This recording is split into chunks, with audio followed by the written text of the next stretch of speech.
Corona బారిన పడినట్లుగా తెలుస్తోంది. కేరళ, మహారాష్ట్ర, ఢిల్లీలో కరోనా కేసులు అధిక సంఖ్యలో నమోదవుతున్నాయి.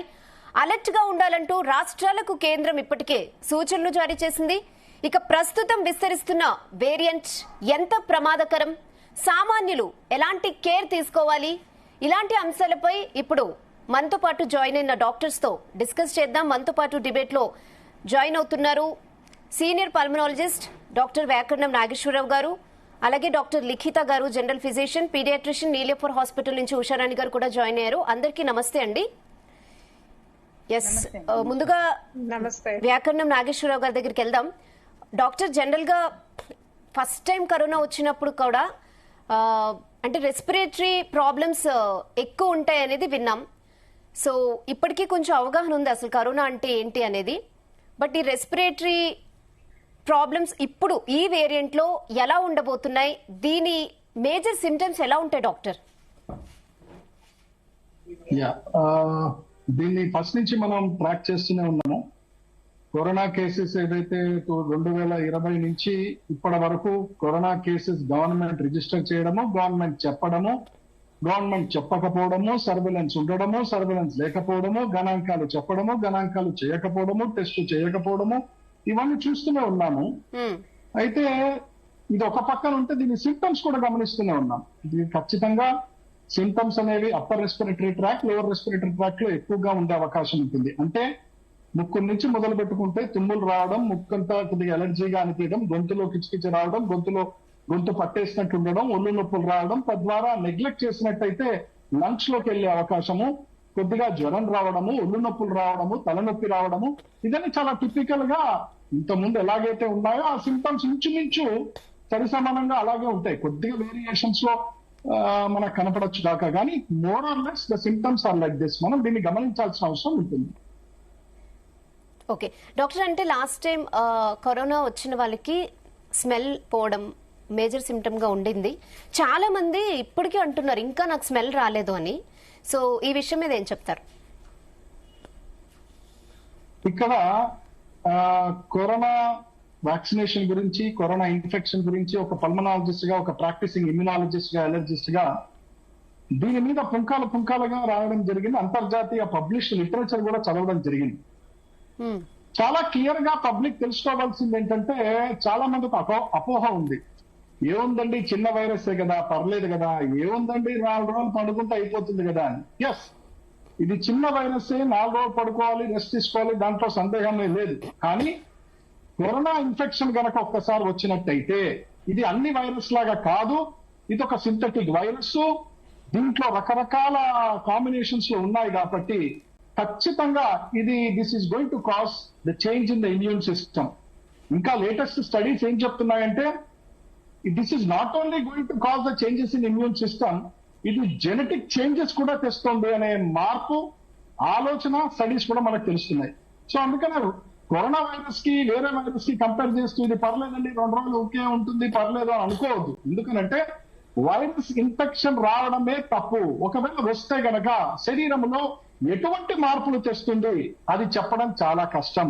ఎందుకనంటే అది కార్డియాక్ మీద పోవచ్చు, లంగ్స్ లో పోవచ్చు, లేదంటే మనం ఇంతకుముందు మాట్లాడుకున్నట్టు అప్పర్ రెస్పిరేటరీ ట్రాక్ తుమ్ముల వల్ల ఉండొచ్చు, లేదంటే ఏ అవయవంలో అయినా ఈ వైరల్ టాక్సిమిక్ చేంజెస్ రావచ్చు, ఆ అవయవం కుప్పగులే అవకాశం ఉంటుంది. ఇది తొందరగా ఉంటుందా, 10 రోజుల తర్వాత అవుతుందా అది మనం చెప్పలేదు. ఎందుకంటే చింత చచ్చినా పులుపు చావలేదు అన్నట్టు వైరస్ ఒక్కసారి వచ్చి పోయిన తర్వాత ద వైరల్ టాక్సిమిక్ చేంజెస్ అనేవి ఉంటాయి. ఈ వైరల్ టాక్సిమిక్ చేంజెస్ యాంటీబాడీ రియాక్షన్స్ అనేవి తెస్తుంటాయి. ఇది ఎప్పుడు పోతుందో అది మన చేతిలో ఉండదు. ఉన్నంత వరకు మాత్రం మనం దీన్ని జాగ్రత్తగా గమనించుకోవాల్సిన అవసరం ఉంటుంది. ఇవన్నీ కూడా పరిగణనలో తీసుకుంటాం కాబట్టి అసలు ఇన్ఫెక్షన్ బారిన పడకుండా జాగ్రత్త వహించాల్సిన అవసరం ఉంటుంది అని నేను చెప్తుంటాం. ఓకే, యా, ఎస్ డాక్టర్ లిఖిత గారు, ఇప్పుడు వస్తున్న వేరియంట్ లో ఎలాంటి లక్షణాలు మెయిన్ గా కనిపిస్తున్నాయి డాక్టర్? ఇప్పుడు వచ్చిన వేరియంట్ లో అయితే మనకి మెయిన్ గా అప్పర్ రెస్పిరేటరీ ట్రాక్ట్ ఇన్ఫెక్షన్స్ కనిపిస్తున్నాయి. అండ్ దాని వల్ల లీడ్ అయిన తర్వాత లోవర్ రెస్పిరేటరీ ట్రాక్ట్ ఇన్ఫెక్షన్స్ అలాంటివి కనిపిస్తున్నాయి.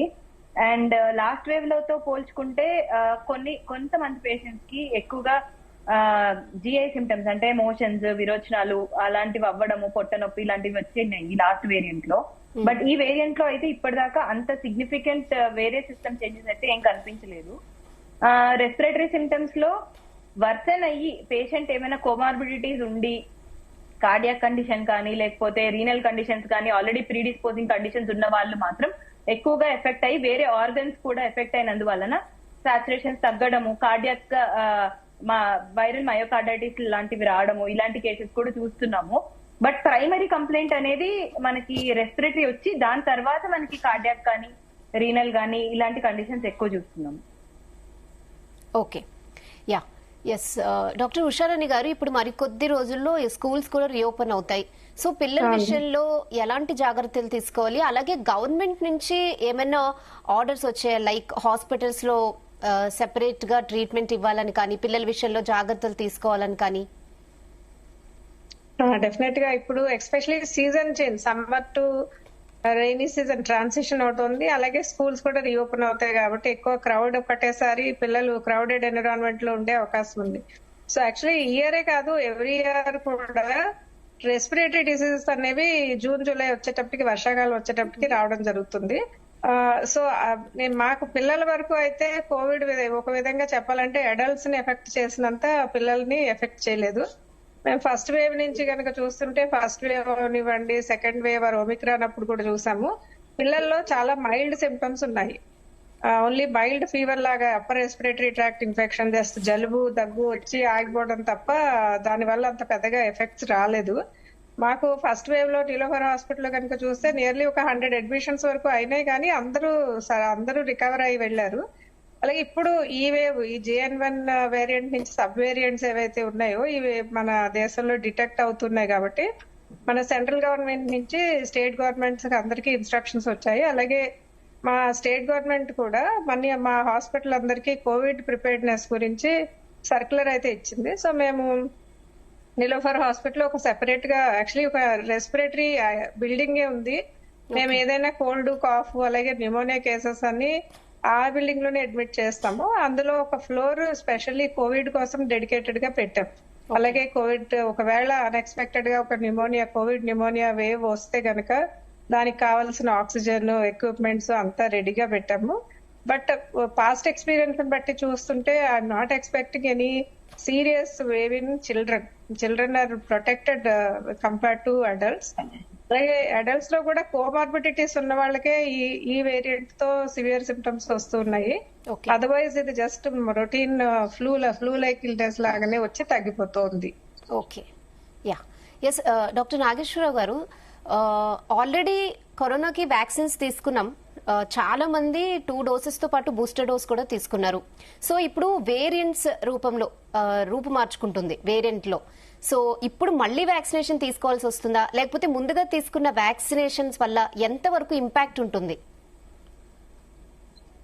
ఇంతకుముందు తీసుకున్న వ్యాక్సిన్స్ ఎంతవరకు పనిచేస్తాయని భగవంతుడు ఒక్కడే చెప్పగలదండి. ఎందుకంటే దాని యాక్షన్స్, దాని రియాక్షన్స్, దాని స్ట్రెంగ్త్ ఇప్పుడు ఉంటుందని సైంటిఫిక్ గా చెప్పడం అనేది హాస్యాస్పదం. సో అందుకనే ఇంత ముందు తీసుకున్న వ్యాక్సిన్స్ గత చాప్టర్ క్లోజ్ అయిపోయింది. అంటే మళ్ళీ గుచ్చుకోవాలా, మళ్ళీ వస్తాయా, మళ్ళీ తయారవుతాయా, ఇంతవరకు తెలియదు. ఈ మాట మీరు అడిగారు కాబట్టి, వాస్తవమైన సత్యం చెప్పాలి కాబట్టి నేను చెప్తున్నాను. 2005 మే 21 నాడు ఈ వ్యాక్సిన్ చేసిన అరాచకాల గురించి అమెరికాలో సెనేట్ లో ఒక ఎంక్వైరీ సైంటిఫిక్ కమిటీ వేయడం జరిగింది. ప్రపంచంలో ఉన్న వ్యాక్సినేషన్ తీసుకున్న అనర్థాలన్నీ కలుపుకొని 55 పేజీలతోని అమెరికా సెనేట్ లో సబ్మిట్ చేశారు. వ్యాక్సిన్ వలన ఎంత మంచి జరిగింది, ఎంత చెడు జరిగిందని అది నెట్ లో ఉంటుంది. సెనేట్ లో వెళ్తే యుఎస్ సెనేట్ లో డౌన్లోడ్ చేసుకొని చదవచ్చు ఓపిక ఉంటే. అంటే దుష్ప్రభావాలే ఎక్కువ ఉన్నాయంటారా? సమరీ చెప్తున్నాను వినండి. ఏమిటమ్మా? దుష్ప్రభావాలే ఎక్కువ ఉన్నాయంటారా వ్యాక్సిన్ వల్ల? అదే దుష్ప్రభావాలు ఉన్నాయి అని మనం గట్టిగా అప్పుడు చెప్పలేకపోయాము. కానీ ఇప్పుడు మాత్రం అది మంచి కోసమే మొదలు పెట్టారు. మంచి జరుగుతుందనే నమ్మకంతోనే వచ్చింది. కానీ మంచి ఎంతవరకు జరిగింది, చెడు ఎంతవరకు జరిగింది అంటే అది we have our own doubts regarding that. కాకపోతే సైంటిఫిక్ గా మాట్లాడాలి కాబట్టి ఎప్పటి వరకు దాని పవర్ ఉంటుంది అని మీరు ప్రశ్న. దానికి ఏంటంటే అంతర్జాతీయ స్టడీ జరిగింది కోవిడ్ వ్యాక్సిన్ విషయంలో. 3 నెలలు 6 నెలలు 9 నెలలు ఇంత గ్యాప్ లో బూస్టర్ ఇస్తే ఎవరికి ఎక్కువగా ఎఫెక్ట్ ఉంటుంది, వాడికి పేషెంట్ ఉపయోగపడాలి కదా బూస్టర్ ఇస్తే అని అధ్యయనం జరిగింది ప్రపంచ స్థాయిలో. వాళ్ళు ఏమన్నారంటే మీరు ప్రైమరీ డోస్ తీసుకున్న తర్వాత 3 నెలలు 6 నెలల వరకు మీరు బూస్టర్ తీసుకోకపోయినా పర్లేదు, కొద్దిగా మీకు యాంటీబాడీస్ లెవెల్ బాగానే ఉంటుంది. కానీ ఎప్పుడైతే 9 నెలలు దాటితే కోవిడ్ వ్యాక్సినేషన్ అది ఏ రూపంలో అయినా కానీ 9 నెలలు దాటితే కనుక ఇది డజంట్ మేక్ ఎనీ డిఫరెన్స్. అంటే ఇప్పుడు వెంటనే వచ్చి నేను మీ ఇంటికి వచ్చి అమ్మా ఇదిగో ఇప్పుడే బూస్టర్ డోస్ వచ్చింది, అమెరికా నుంచి ఫ్లైట్ లో దిగింది, ఒకసారి పుచ్చుకోండి అంటే ఏదో డాక్టర్ గారు చెప్పారని మీరు తీసుకోవచ్చు, ప్రభుత్వం వారు చెప్పారని వారి మాట వినాలి కాబట్టి గౌరవించాలి కాబట్టి మనం తీసుకోవడమే. కానీ సైంటిఫిక్ గా దీంట్లో ఎంత ఉంది అని అంటే this is again you have to go back to the cycle. అంటే మళ్ళీ ప్రైమరీ తీసుకొని మళ్ళీ బూస్టర్ తీసుకొని ఇదంతా చేసుకున్న తర్వాత అది ఎప్పుడు పనిలోకి వస్తుంది? ఇదేదో యాంటీబయాటిక్ వేసుకోగానే రేపు పొద్దున వరకు కాదు, దానికో సమయం ఉంటుంది. ఎందుకంటే ఇది యాక్ట్స్ ఇమ్యూన్ ఉంది. సో ఇమ్యూన్ సెల్స్ ఎలా రియాక్ట్ అవుతాయి? ఈ రోజు పొద్దునే నేను ఒక మంది వేస్తే నేను ఎలర్జిస్ట్ అండి, ఇమ్యూనాలజిస్ట్ ని 10,000 మందికి ఇమ్యూనోథెరపీ ఇచ్చాను ఇప్పటి వరకు. ఇమ్యూనోథెరపీ ఎప్పటి నుంచి పనిచేస్తుంది డాక్టర్ గారు అంటే ఈ రోజు వేసుకుంటే చుక్కలు రేపు పొద్దు నుంచి పనిచేయదు. అది కనీసం పని చేయడానికే 2 నెలలు పడుతుంది. సేమ్ కాన్సెప్ట్, సేమ్ సైన్స్ మనం కోవిడ్ వ్యాక్సినేషన్ లో కూడా వాడతాం. ఇచ్చిన తర్వాత వ్యాక్సిన్ పనిచేయడానికి కారణం కాల వ్యవధి కనీసం ఒక 15 రోజులు 4 రోజులు పడుతుంది. అసలు ఎక్కడైనా సరే ఈ కరోనా చరిత్రలో 2020 నుంచి 2024 వరకు అది రావడము, పీక్ పోవడము, తగ్గడము 4 రోజుల్లో జరిగిపోతుంది. అందుకనే మనం అంటాం వేవ్ వచ్చిన తర్వాత దాన్ని ఫస్ట్ 15 డేస్ అబ్జర్వ్ చేయాలి. 15 డేస్ తర్వాత అలాగే ఉంటుందా, ప్లాటూలో ఉంటుందా, డౌన్ అవుతుందా, మనకు జాతకం తెలిసిపోతుందని. సో అందుకనే ప్రత్యేకంగా వ్యాక్సిన్ మీద డిపెండ్ అవ్వడము, వ్యాక్సిన్ వస్తే అద్భుతమైన బ్రహ్మాస్త్రం మన దగ్గర అదేదో బ్రహ్మాస్ మిసైల్ లాగా మనకి చేతిలో దొరికింది అనుకోవడము, దాని వల్ల మనం కాపాడబడుతున్నాము అనుకోవడంలో సత్యము దూరము. సో మనం జాగ్రత్తగా తెలుసుకోవాల్సింది ఏంటంటే ప్రిపేర్నెస్ గురించి మీరు ఇంతకుముందు మాట్లాడారు, దీని గురించి అందరికీ తెలియాలి కాబట్టి నేను మాట్లాడుతున్నా. What is Covid preparedness? Covid preparedness government కి వేరే ఉంటుంది, కోవిడ్ ప్రిపేర్నెస్ హాస్పిటల్లో వేరే ఉంటుంది, కోవిడ్ ప్రిపేర్నెస్ ఇండివిజువల్ గా వేరే ఉంటుంది. కోవిడ్ ప్రిపేర్నెస్ గవర్నమెంట్ ఏం చేస్తుంది? ఈ స్టేట్ లో కేసులు ఎక్కువని ఈ స్టేట్ లో మాస్కులు పెట్టుకోమని, ఈ స్టేట్ లో శానిటైజేషన్ చేయమని అంటుంది. హాస్పిటల్ ఏం చేస్తుంది? ఇంతమంది డాక్టర్ గారు చెప్తారు నీలపర్లో ఈ బెడ్ పెట్టామండి, ఈ ఇండివిజువల్ వెంటిలేటర్ పెట్టామండి, 4 బెడ్లు పెట్టామని. అది that is the Covid preparedness for the hospital. Covid preparedness for the individual ఉందండి. కోవిడ్ ప్రిపేర్నెస్ రంగాన్ని ఒకటే అనుకుంటారు, కాదు. కోవిడ్ ప్రిపేర్నెస్ ప్రతి మనిషి చేయవలసిన కోవిడ్ ప్రిపేర్నెస్ చాలా వ్యత్యాసంగా ఉంటుంది. నేనున్నాను, నా కోవిడ్ ప్రిపేర్నెస్ ఏంటి? నా వైటమిన్ డి చక్కగా ఉందా లేదా చూసుకోవాలి, నా జింక్ లెవెల్స్ బాగున్నాయా లేదా చూసుకోవాలి, నా మెగ్నీషియం లెవెల్స్ బాగున్నాయా లేదా చూసుకోవాలి. ప్రతి మానవుడు కోవిడ్ ఇన్ఫెక్షన్ నుంచి బయటపడాలి అంటే చేసుకోవాల్సింది ఏమిటి? వైటమిన్ D3 టెస్ట్ ఎంత ఉందో చూసుకోండి, మీ లెవెల్లో జింక్ బ్లడ్ లో ఎంత ఉందో చూసుకోండి, మెగ్నీషియం ఎంత ఉందో చూసుకోండి. ఇది కోవిడ్ ప్రిపేర్నెస్. మాస్కులు ధరించాలి, శానిటైజేషన్ వాడాలి, కానీ అన్నిటికంటే కీలకం వైటమిన్ D3, జింక్, మెగ్నీషియం. ఎవరి శరీరంలో అయితే వైటమిన్ D3 తక్కువ ఉంటుందో, ఎవరి శరీరంలో అయితే జింక్ తక్కువ ఉంటుందో, మెగ్నీషియం తక్కువ ఉంటుందో ఖచ్చితంగా వాళ్ళు కోవిడ్ వైరస్ బారిన పడతారు. ఇది నేను చెప్తున్న మాట కాదు, అంతర్జాతీయంగా స్టడీస్ లో వచ్చిన పబ్లిష్డ్ లిటరేచర్. నార్మల్ గా ఏమనుకుంటారు? As an immunologist, as a pulmonologist and allergist నేను దాదాపు 46,000 మంది చూసుంటాను. కోవిడ్ టైంలో కాకుండా ముందర కూడా వైటమిన్ D3 60% డెఫిషియన్సీ. 100 మంది రోడ్డు మీద పోతూ ఆపి వైటమిన్ D3 తక్కువ చెక్ చేస్తే 60% మందికి డెఫిషియన్సీ. జింక్ డెఫిషియన్సీ దాదాపు 40% మందికి, మెగ్నీషియం డెఫిషియన్సీ 30-40% మందికి. మెగ్నీషియం డెఫిషియన్సీ ఉంటే గుండె మీద దెబ్బ పడే అవకాశం ఉంటుంది, మయోకార్డిటిస్ వచ్చే అవకాశం ఉంటుంది. జింక్ డెఫిషియన్సీ ఉంటే మీ సెల్ ఇంజురీ అయ్యే అవకాశం ఉంటుంది, వైరల్ టాక్సిమియా పెరిగే అవకాశం ఉంటుంది, వ్యాధి నిరోధక శక్తి కుప్పకూలే అవకాశం ఉంటుంది. ఇది మనం చెప్పాలి. ఏం చేయాలి? మాస్క్ పెట్టుకో, శానిటైజర్ మాస్క్ పెట్టు, అది కాదు, అది అవసరమే, చాలా ముఖ్యమే. కానీ నీ వైటమిన్ D3 చక్కగా చేసుకో, నీ జింక్ చక్కగా చేసుకో, నీ మెగ్నీషియం చక్కగా చేసుకో. అది చేస్తే 90% ప్రజల్ని మనం కాపాడుతున్న వాళ్ళం అవుతాం. ఇది చూస్తున్న ప్రతి ఒక్కరు ఇమ్మీడియట్ గా రెబ్బర్ చేసుకోవాలి, డాక్టర్లను సంప్రదించాలి. అయ్యా నా వైటమిన్ D3 తక్కువ ఉంది, ఏం చేయాలి? అడగాలి, మందులు వాడాలి. ఇది మనం చెప్పాలి. Okay doctor. ఎస్ లిఖిత గారు, ఇప్పుడు వస్తున్న వేరియంట్ లో స్ప్రెడ్ అనేది ఎంత ఫాస్ట్ ఉంది? మనకి యాక్చువల్లీ చాలా మంది cold cough as a flu symptoms తో చాలా మంది క్లినిక్స్ కి హాస్పిటల్స్ కి వస్తున్నారు. కానీ ఇది పక్కాగా కోవిడ్ అని చెప్పడానికి మనం డెఫినెట్ గా దాన్ని టెస్ట్ చేసుకుంటేనే తెలుస్తుంది. సో ఇప్పటిదాకా మనం వేరియంట్స్ అనేది టెస్ట్ చేసుకొని డయాగ్నోస్ చేసిన వాళ్ళు చాలా తక్కువ మంది ఉన్నారు. వచ్చిన ప్రతి ఫ్లూ పేషెంట్ ని టెస్ట్ చేస్తే గానీ మనకి యాక్చువల్ డేటా అనేది అసలు తెలియదు. అలా టెస్టింగ్ అనేది మనం ఆల్మోస్ట్ సెకండ్ వేవ్ తర్వాతే చాలా తగ్గించేసాం. మనకి సివియర్ గా పేషెంట్ సిక్ అయ్యి హాస్పిటల్ కి వచ్చి వేరే ఆర్గన్స్ కూడా డ్యామేజ్ అయ్యి ఐసీయూస్ లో అలాంటి వాటిల్లో ఉన్న వాళ్ళని మాత్రమే మనం టెస్ట్ చేస్తున్నాం కాబట్టి మనకి కౌంట్ అనేది చాలా తక్కువ తెలుస్తుంది. స్ప్రెడ్ అనేది ఏ వైరల్ ఫీవర్ అయినా మనకి చాలా ఫాస్ట్ గా ఉంటుంది. రెస్పిరేటరీ ఇల్నెసెస్ అనేది ఇంకొంచెం ఫాస్ట్ గా ఉంటుంది పర్సన్ టు పర్సన్. చిన్న డ్రాప్లెట్ ఇన్ఫెక్షన్స్ అంటాం మనం, కొంచెం కాఫ్ వచ్చినా స్నీజ్ వచ్చినా ఇలాంటివి ట్రాన్స్ఫర్ అయ్యే ఛాన్సెస్ చాలా ఎక్కువ మందికి ఉంటాయి. సో ఫాస్ట్ స్ప్రెడ్ అనేది మనం డెఫినెట్ గా ఇమ్యూనిటీ లెవెల్స్ ని బట్టి ఉంటుంది అండ్ ఆల్సో మనం తీసుకునే ప్రొటెక్షన్ ని బట్టి కూడా ఉంటుంది. ఓకే ఓకే లిఖిత గారు. ఎస్ డాక్టర్ ఉషారాణి గారు, అంటే పిల్లల విషయంలో కొంచెం మనం జాగ్రత్తగా మనం ఉంచాలనుకున్నా పిల్లలు ఉండలేరు. అంటే ఆడుకున్నప్పుడు కానీ ఇప్పుడు స్కూల్స్ కూడా ఓపెన్ అవుతాయి, సో అక్కడ కూడా వాళ్ళు దగ్గరగా కూర్చుంటారు. సో ఇలాంటి విషయాల్లో వాళ్ళ డైట్ విషయంలో కానీ ఎలాంటి ప్రికాషన్స్ తీసుకుంటే మంచిదంటారు? స్కూల్స్ లో కూడా ఏమైనా సర్క్యులర్ జారీ చేసే అవకాశం ఉంటుందంటారా? డెఫినెట్ గా, ఎందుకంటే శానిటైజేషన్ అలాగే హ్యాండ్ హైజీన్ గురించి స్కూల్స్ కూడా సర్క్యులర్స్ ఇవ్వడం జరుగుతుంది. మీరు అన్నట్టు రెస్ట్రిక్ట్ చేయడం కష్టం. అలాగే పిల్లలు బిలో 5 years పిల్లలు అయితే అసలు మాస్క్ లే పెట్టుకోకూడదు. అఫ్ కోర్స్ బిలో 5 స్కూల్స్ కి వెళ్ళారనుకోండి, ప్లే స్కూల్స్ తప్ప.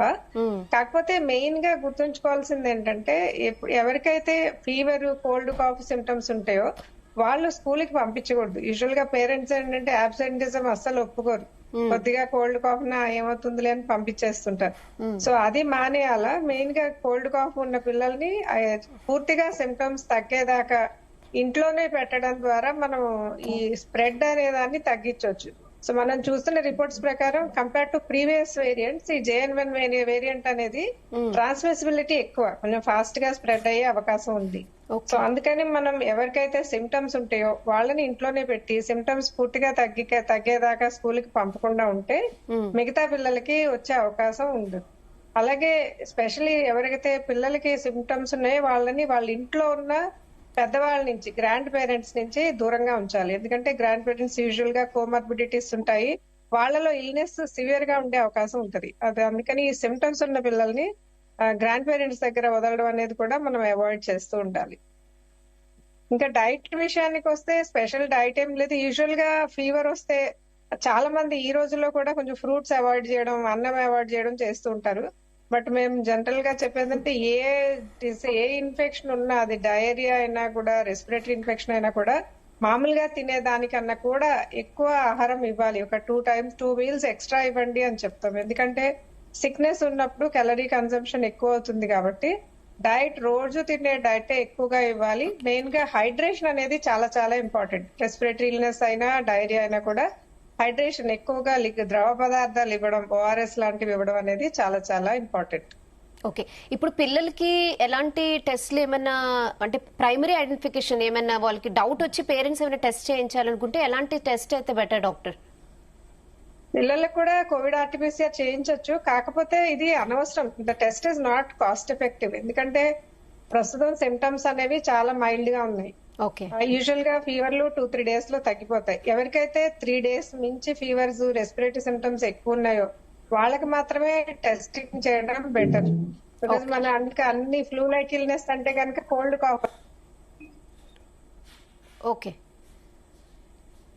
కాస్ట్ ఎకనామికల్ గా అదేమి కాస్ట్ ఎఫెక్టివ్ అవ్వదు, ప్లస్ అన్నెసెసరీ టెస్టింగ్ అవుతుంది. ఎందుకంటే RT-PCR అనేది కొంచెం అన్ప్లెజెంట్ టెస్ట్ కూడా పిల్లల్లో. సో అందుకని టెస్టింగ్ అనేది ప్రతి ఒక్కరికి అవసరం లేదు. టెస్టింగ్ చేయాల్సింది ఎవరికంటే 3 days మించి హై ఫీవర్, రెస్పిరేటరీ సిమ్టమ్స్ ఉన్నా, లేదు ఎవరికైతే న్యూమోనియా లాంటి సిమ్టమ్స్ ఉన్నా వాళ్ళకి మాత్రమే టెస్టింగ్ అనేది అవసరం పడుతుంది. Okay, ya yes doctor Nageswararao garu చెప్పినట్టు విటమిన్ D3, జింక్, మెగ్నీషియం చాలా ఇంపార్టెంట్ అని చెప్పారు కదా డాక్టర్. అంటే ఒకవేళ వాళ్ళకి ఏమైనా వీక్నెస్ ఉన్నా, ఏమైనా బాగా వాళ్ళకి ఇబ్బందులుగా ఉన్నా ఈ టెస్ట్లు మెయిన్ గా చేసుకుంటే సరిపోతుందంటారా? మీరేం చెప్తారు? యా, ఇది యాజ్ అ రొటీన్ మేము చేయిస్తామండి ఇమ్యునాలజికల్ సెంటర్స్ లో, మా అలర్జీ సెంటర్ లో మేము Okay. ఎందుకంటే మేము కోవిడ్ ఫస్ట్ వేవ్ నుంచి గమనిస్తున్నాము. కోవిడ్ ఫస్ట్ వేవ్ లో ఇంటర్స్టిషియల్ లంగ్ డిసీజ్ టైపన్ అయిన వాళ్ళు, తర్వాత అడ్మిషన్స్ అయిన వాళ్ళు, సైటోకైన్ స్ట్రామ్ వచ్చిన వాళ్ళు, ఇవన్నీ చూసిన తర్వాత ఇన్ఫాక్ట్ నాకు ఇట్లాంటి డౌట్ వచ్చి ఒక రోజు నేనే అడిగాను, 1000 పేషెంట్స్ డేటా ఒకసారి తీసుకొచ్చి చూపించండి నాకు, I want to see the pattern in the vitamin D3 అని. సో చూస్తే 60-70% డెఫిషియన్సీ. ఎవరిలో అయితే వైటమిన్ D3 డెఫిషియన్సీ ఉంటుందో వాళ్ళలో సైటోకిన్ స్ట్రామ్ వచ్చే అవకాశం ఉంటుంది. సైటోకిన్ స్ట్రామ్ అంటే ఏమిటి? వైద్య పదం వాడాం కాబట్టి అందరికి అర్థం కావాలి కాబట్టి చెప్తున్నా. సైటోకిన్ స్ట్రామ్ వల్లనే మన వాళ్ళు ఎవరెవరైతే కోవిడ్ బారిన పడ్డారో ఫస్ట్ వేవ్ సెకండ్ వేవ్ లో ఐసీయూలో పోయి ఊపిరితిత్తులు చచ్చుబడి ఊపిరితిత్తులు కుళ్ళిపోయి చచ్చారు. సో చావడానికి అతి కీలకమైన కారణం ఏది అని అంటే సైటోకిన్ స్ట్రామ్. ఆ సైటోకిన్ స్ట్రామ్ ఎలా కాపాడుకునే వాళ్ళం? ఒకవేళ వాళ్ళకి వైటమిన్ D3 లెవెల్ బాగుంటే రక్త కణాలు ఇమ్యూన్ సెల్స్ లో సైటోకిన్స్ రాకుండా వైటమిన్ D3 కాపాడుతుంది. ఆ వైటమిన్ D3 తక్కువ ఉండడం వల్ల విపరీతమైన సైటోకిన్ స్ట్రామ్, అంటే ఒకటేసారి గాలి దుమారం లాగా వచ్చేసింది అనమాట. వ్యాధి నిరోధక శక్తి కుప్పగూలడం జరుగుతుంది. అది కాకుండా ఉండాలంటే వైటమిన్ D3 బాగుండాలి. రెండో కీలకమైన విషయం, ఎవరిలో ఇన్ఫెక్షన్ ఎక్కువగా వస్తుంది? వైటమిన్ D3 జింక్ మెగ్నీషియం ఎవరిలో తక్కువ ఉంటుందో అది ఎవరికి తొందరగా నిప్పు అంటుకుంటుంది, అదే కాంతానికి నిప్పు అంటుకుంటుంది మాస్టర్ అంటారు. ఎందుకు ఇనుపకి ఎందుకు అంటుకుంటుంది? ఇనుపకి ఎందుకు కూడా అంటుకుంటుంది, కానీ చాలా టైం పడుతుంది. అట్లాగే వైటమిన్ D3 జింక్ మెగ్నీషియం ఎవరిలో అయితే లోపం ఉంటుందో ఇమ్మీడియట్ గా అంటుకునే అవకాశం ఉంటుంది. ఇక్కడ గమనించవలసిన ఒకటి చాలా విచిత్రమైన విషయం ఏంటంటే, కొత్త వేరియంట్స్ గురించి మనం మాట్లాడుతున్నాం. JN.1 అని అన్నారు, LF7 అని అన్నారు, 181 అని అన్నారు. ఇన్ని వేరియంట్స్, తాత, అమ్మమ్మ, మనవడు, మనవరాల గురించి అందరం మాట్లాడుకున్నాం, కోవిడ్ వాళ్ళ పరివారం గురించి. మనం తెలుసుకోవాల్సింది ఏంటంటే, ఒక చక్క పదం ఉంటుంది ఏది ఆయుర్వేదంలో, రోగి బలమా రోగ బలమా అని. అలోపతిలో మనం అంత అప్రిషియేట్ చేయం, కానీ సత్యం కాబట్టి మాట్లాడాలి. రోగి బలం అంటే ఆ రోగానికి ఎవరైతే బాధపడతాడో వాడికి ఎంత ఇమ్యూన్ స్ట్రెంగ్త్ ఉంది. రోగ బలం అంటే వైరస్ స్ట్రెంగ్త్. సో ఎంత వైరస్ స్ట్రెంగ్త్ ఉన్నా కూడా నువ్వు దాన్ని పట్టుకునే సామర్థ్యం ఉంటే, నేను మాస్క్ పెట్టుకున్నాను సార్ ఇంకొస్తుందా రాదా, వచ్చే అవకాశం ఉంది, వచ్చిన తట్టుకోగలవా? ఎలా తట్టుకోవడం? ఇదిగో ఈ 3 వైటమిన్ D3, జింక్, మెగ్నీషియం చక్కటి లెవెల్స్ లో మెయింటైన్ చేస్తే వైరస్ శరీరంలో వచ్చినా ఎక్కువ డ్యామేజ్ చెయ్యకుండా సింపుల్ గా తుమ్ములు, గొంతులో గరగర అని వెళ్ళిపోతుంది 2 రోజుల్లో. కానీ లేనట్టయితే లంగ్స్ లో వరకు పోయే అవకాశం ఉంటుంది, అనవసరంగా నిమోనియాస్ వరకు పోయే అవకాశం ఉంటుంది, హాస్పిటల్ అడ్మిషన్ అయ్యే అవకాశం ఉంటుంది. Okay okay doctor. ఎస్, మనతో పాటు డాక్టర్ రామ్ సింగ్ గారు, ఉస్మానియా ప్రొఫెసర్ కూడా జాయిన్ అయ్యారు. ఎస్, నమస్తే డాక్టర్. సో ఉస్మానియా హాస్పిటల్ కి ఎలాంటి సర్క్యులర్ జారీ అయింది? కరోనా స్ప్రెడ్ ఎలా ఉంది స్టేట్ లో అంటే ఏం చెప్తారు?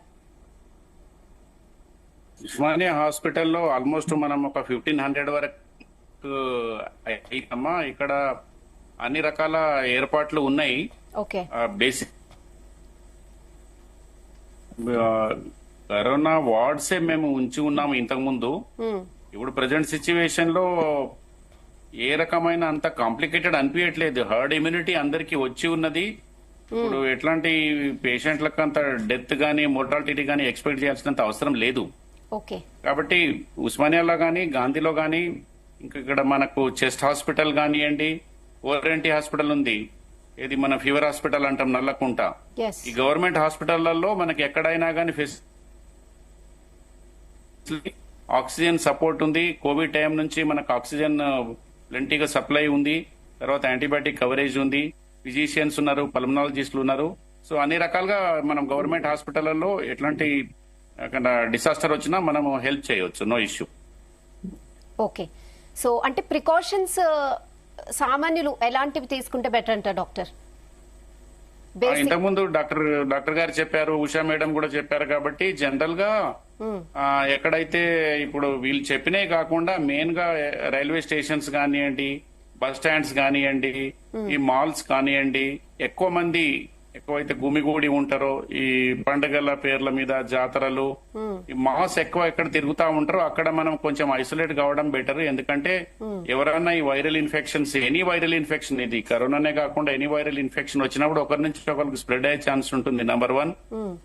నంబర్ 2, ఎవరైతే యంగర్ ఏజ్ గ్రూప్ ఉన్నారో, పీడియాట్రిక్ ఏజ్ గ్రూప్ వాళ్ళు కానీ, క్రానిక్ ఆర్గన్ ఫెయిల్యూర్స్ ఉంటారు, cardiac failure, pulmonary failure, liver failure, kidney failure, diabetic, తర్వాత ఓల్డ్ ఏజ్ పీపుల్, తర్వాత ఇమ్యునో కాంప్రమైజ్డ్ అంటే HIV లాంటి ట్రీట్మెంట్ తీసుకున్న వాళ్ళు ఇప్పుడు మన రాష్ట్ర వ్యాప్తంగా ఉన్నారు. ఇట్లాంటి వాళ్ళు, తర్వాత ట్యూబర్క్యులోసిస్ సఫర్ అవుతున్న వాళ్ళు, ప్రెగ్నెంట్ లేడీస్ కానివ్వండి, డయాబెటిక్, హైపర్టెన్సివ్, పల్మనరీ డిసీజెస్ ఇట్లాంటి వాళ్ళు, అంటే ఏదైతే ఆర్గాన్ ఫెయిల్యూర్ అంటామో వాళ్ళకి ఆల్రెడీ కొంచెం కాంప్రమైజ్డ్ ఉంటారు, ఇమ్యూనో కాంప్రమైజ్డ్ ఉంటారు కాబట్టి వీళ్ళు జాగ్రత్తగా ఉండడం మంచిది. ఓకే. ఎస్ ఉషారాణి గారు, పిల్లల విషయంలో కొంచెం భయం ఉంటది. ఆబ్వియస్లీ కరోనా అనగానే మళ్ళీ కొంచెం భయం స్టార్ట్ అయింది. అంటే పిల్లలు కొంచెం ఇమ్యూనిటీ వీక్ ఉంటారు కాబట్టి, సో వీళ్ళ విషయంలో బేసిక్ గా ఎటువంటి ప్రికాషన్స్ తీసుకోవాలి? డెఫినెట్ గా సీజన్ మారింది, వర్షాకాలం వస్తుంది అంటే పేరెంట్స్ కి టెన్షన్ మొదలవుతుంది. ఎందుకంటే ఈ సీజన్ లో ఎక్కువగా రెస్పిరేటరీ ఇన్ఫెక్షన్స్, న్యూమోనియాలు, ఫ్లూలు ఎక్కువగా, ఫ్లూ ఇల్నెస్ ఎక్కువగా వస్తుంటాయి.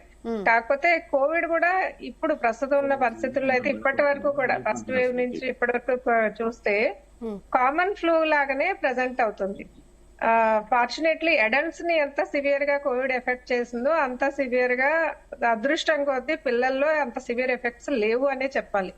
కోవిడ్ కూడా పిల్లల్లో వేరే ఫ్లూ ఇల్నెస్ లాగా, నార్మల్ రెస్పిరేటరీ ఇన్ఫెక్షన్ లాగా కోల్డ్, కాఫ్ రావడం, ఎవరైతే పిల్లలకి కొంచెం అండర్లయింగ్ ప్రాబ్లమ్స్ ఉంటాయో, హార్ట్ డిసీజ్ కానీ, కొంతమంది పుట్టుకతోనే హార్ట్ లో హోల్ తో పుడతారు, కంజెనిటల్ హార్ట్ డిసీజెస్ అంటాము. అలాగే కొంతమందికి కిడ్నీ ప్రాబ్లమ్స్ ఉంటాయి, అలా లేదా కొంతమందికి మ్యాలిగ్నెన్సీస్ ఉంటాయి, చైల్డ్హుడ్ మ్యాలిగ్నెన్సీ. అలా అండర్లయింగ్ కండిషన్స్, ఇమ్యూనిటీ తక్కువ ఉన్న వాళ్ళకి తప్ప నార్మల్ పిల్లల్లో ఈ కోవిడ్ అనేది ఎప్పుడు సివియర్ ఎఫెక్ట్స్ చూపించలేదు ఇప్పటి వరకు. ఈ అండర్లయింగ్ కోమార్బిడిటీ ఉన్న వాళ్ళు మాత్రం కోవిడ్ పాజిటివ్ ఉంటే చాలా జాగ్రత్తగా మానిటర్ చేయాలి. ఒక్కొక్కసారి వాళ్ళు వెంటిలేటర్ వరకు కూడా వెళ్లాల్సి వస్తుంది. అదర్వైజ్ పేరెంట్స్ కి నేను చెప్పేది ఏంటంటే పానిక్ అవ్వాల్సిన అవసరమే లేదు. ప్రస్తుతం ఉన్న కోవిడ్ ఫస్ట్ వేవ్ నుంచి కూడా మనం చూస్తుంటే పిల్లల్లో సివియర్ ఎఫెక్ట్స్ అనేవి లేనే లేవు. మిగతా సాధారణ రెస్పిరేటరీ ఇన్ఫెక్షన్స్ మాదిరిగానే కోవిడ్ కూడా వస్తుంది. సో పానిక్ అవ్వాల్సిన అవసరం లేదు, జనరల్ ప్రికాషన్స్ తీసుకుంటే సరిపోతుంది. Okay. Thank you so much doctor Nageswara గారు, లిఖిత గారు, రామ్ సింగ్ గారు, ఉషారాణి గారు.